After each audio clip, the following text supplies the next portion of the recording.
Last night, on the order of the President of the United States and in support of a request from the Department of Justice, as the President said, the United States military conducted an apprehension mission in Caracas, Venezuela, to bring to justice two indicted persons, Nicolás and Cecilia Maduro. This operation, known as Operation Absolute Resolve, was discreet, precise, and conducted during the darkest hours of January 2nd and was the culmination of months of planning and rehearsal, an operation that, frankly, only the United States military could undertake. What I'd like to do this morning is talk to you through some of the preparation and the details without compromising any of our tactics, techniques, and procedures. There is always a chance that we'll be tasked to do this type of mission again. Our interagency work began months ago and built on decades of experience of integrating complex air, ground, space, and maritime operations. While the past 2 decades have honed the skills of our special operations forces, this particular mission required every component of our joint force, with soldiers, sailors, airmen, Marines, and Guardians working in unison with our intelligence agency partners and law enforcement teammates in an unprecedented operation. We leveraged our unmatched intelligence capabilities and our years of experience in hunting terrorists. And we could not have done this mission without the incredible work by various intelligence agencies, including the CIA, NSA, and NGA. We watched, we waited, we prepared, we remained patient and professional. This mission was meticulously planned, drawing lessons from decades of missions over the last many years, many missions over these last many years. This was an audacious operation that only the United States could do. It required the utmost of precision and integration within our joint force. And the word integration does not explain the sheer complexity of such a mission. An extraction so precise, it involved more than 150 aircraft launching across the Western Hemisphere in close coordination, all coming together in time and place to layer effects for a single purpose: to get an interdiction force into downtown Caracas while maintaining the element of tactical surprise. Failure of one component of this well-oiled machine would have endangered the entire mission, and failure is never an option for America's joint force. Those in the air over Caracas last night were willing to give their lives for those on the ground and in the helicopters. Let me talk a little bit about the preparation. After months of work by our intelligence teammates to find Maduro and understand how he moved, where he lived, where he traveled, what he ate, what he wore, what were his pets. In early December, our force was set pending a series of aligned events. Key was choosing the right day to minimize the potential for civilian harm and maximize the element of surprise and minimize the harm to the indicted personnel so, as the President said, they could be brought to justice. And as the President said earlier today, weather in Venezuela is always a factor this time of the year. And over the weeks through Christmas and New Year's, the men and women of the United States military sat ready, patiently waiting for the right triggers to be met and the President to order us into action. Last night, the weather broke just enough, clearing a path that only the most skilled aviators in the world could maneuver through. Ocean, mountain, low cloud ceilings. But when tasked with a mission, this organization does not quit. At 10:46 p.m. Eastern time last night, the President ordered the United States military to move forward with this mission. He said to us, and we appreciate it, Mr. President, good luck and Godspeed. And those words were transmitted to the entire joint force.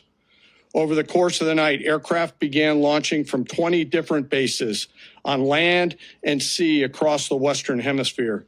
In total, more than 150 aircraft, bombers, fighters, intelligence, reconnaissance, surveillance, rotary wing were in the air last night. thousands and thousands of hours of experience, were airborne. Our youngest crew member was 20, and our oldest crew member was 49, and there's simply no match for American military might. As the night began, the helicopters took off with the extraction force, which included law enforcement officers, and began their flight into Venezuela at 100 feet above the water. As they approached Venezuelan shores, the United States began layering different effects provided by Spacecom, Cybercom, and other members of the interagency to create a pathway. Overhead, those forces were protected by aircraft from the United States Marines, the United States Navy, the United States Air Force, and the Air National Guard.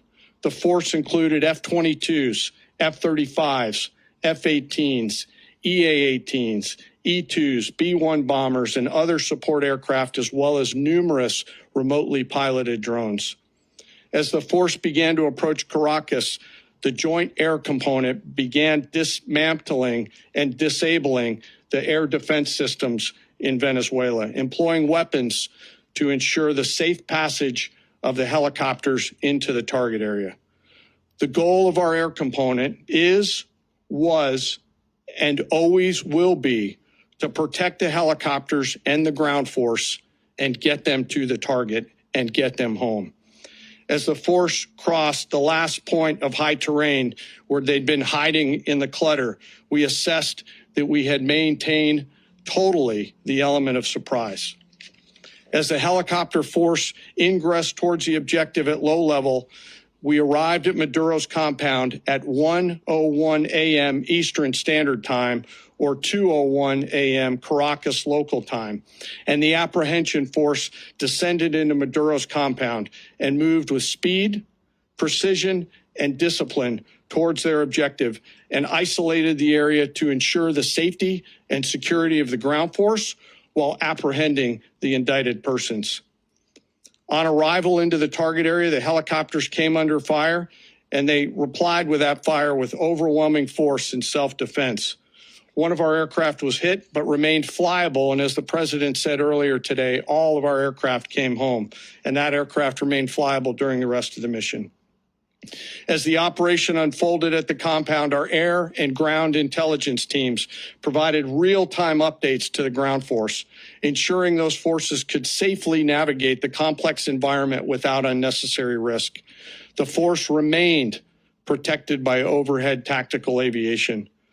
Maduro and his wife, both indicted, gave up and were taken into custody by the Department of Justice, assisted by our incredible U.S. military with professionalism and precision, with no loss of U.S. life.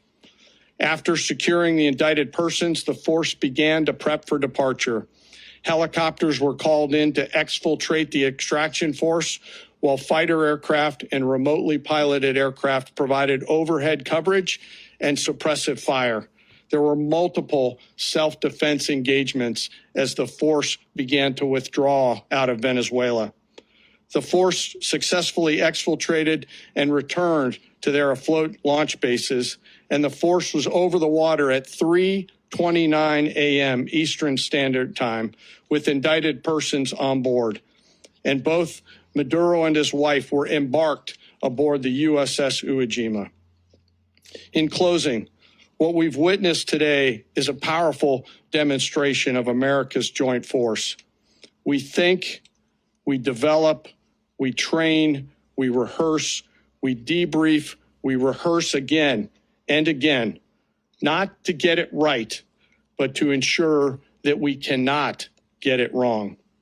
Our jobs are to integrate combat power so when the order comes, we can deliver overwhelming force at the time and the place of our choosing against any foe anywhere in the world. I am immensely proud today of our joint force and filled with gratitude to represent them here today.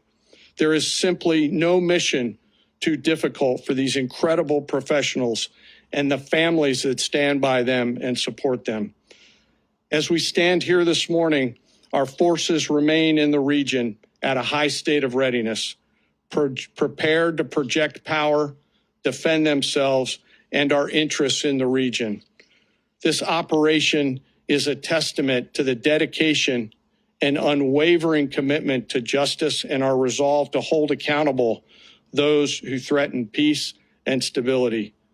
In closing, I want to express my heartfelt gratitude to the brave men and women who executed this mission.